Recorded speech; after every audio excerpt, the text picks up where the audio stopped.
While fish serve as a plentiful food source for many parts of the world, there are many ethical components that come into play with the actual sport of fishing.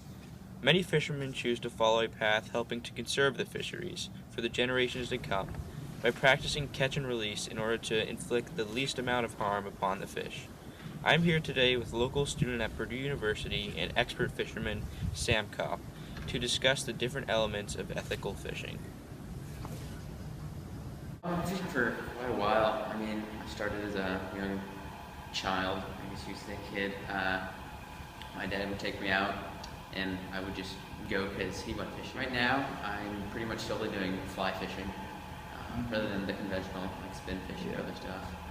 And as far as fish that I go for, I don't think there's really any certain species. Whatever would bite, or I can have fun catching. That's what I'll try to go for.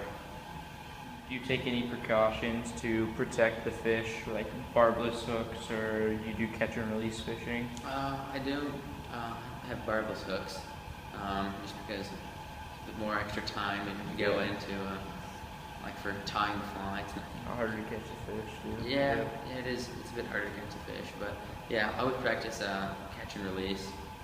For me, there's no reason for me to take the fish. It allows other people to catch that fish and the population to grow as well.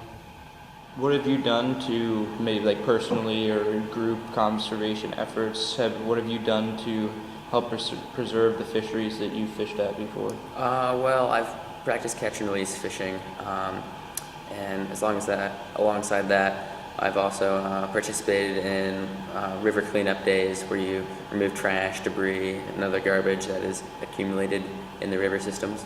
Alright, so you said you don't ever eat any of the fish that you catch, you always put them back? Well, where I'm at, because it's probably a good reason not to eat the fish, because Yeah. the river systems are kind of scary. I wouldn't want to grow an extra finger or turn green after eating one of those guys.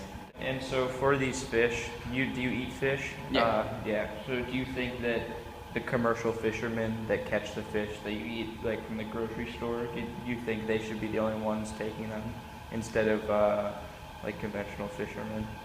I think it's all in, I guess you could say, moderation, because a lot of the fish you see at grocery stores are, that's farm stuff. But wild fish, a lot of, as long as their species isn't overfished and the population of the fish is still all right, then I don't think it really matters who takes the fish.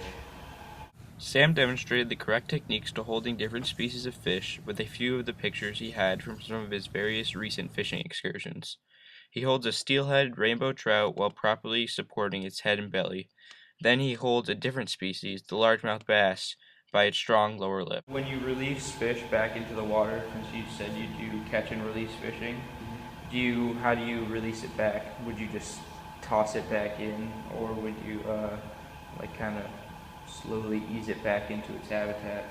Yeah, do everything in your power to make sure the fish is going to be all right. By tossing it back in, that's kind of a big no. Yeah. Certain time period that I'm going to keep them out of the water, like for a maximum amount of time. I just want to make sure it's the shortest time period.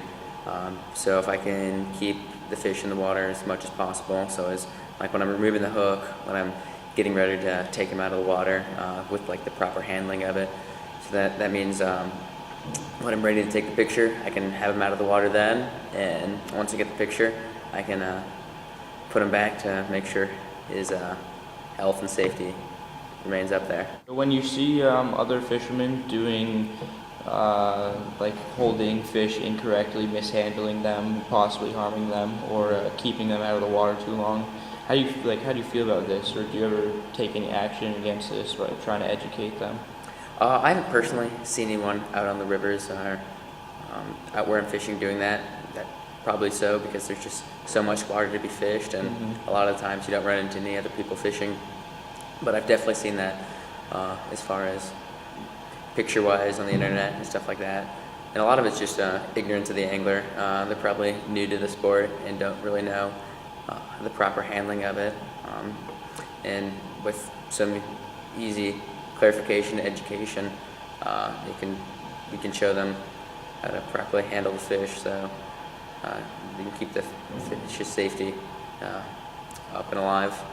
So who do you think should be responsible for educating these new anglers about the handling and safety of the fish? Well, I think the fishing, the companies and industry, that if they want to promote conservation, fishing and catch and release, it should be their primary responsibility, and they can do so by posting resources of how to properly handle the fish, or teaching their employees how to properly handle the fish, so then the employees can teach the customers.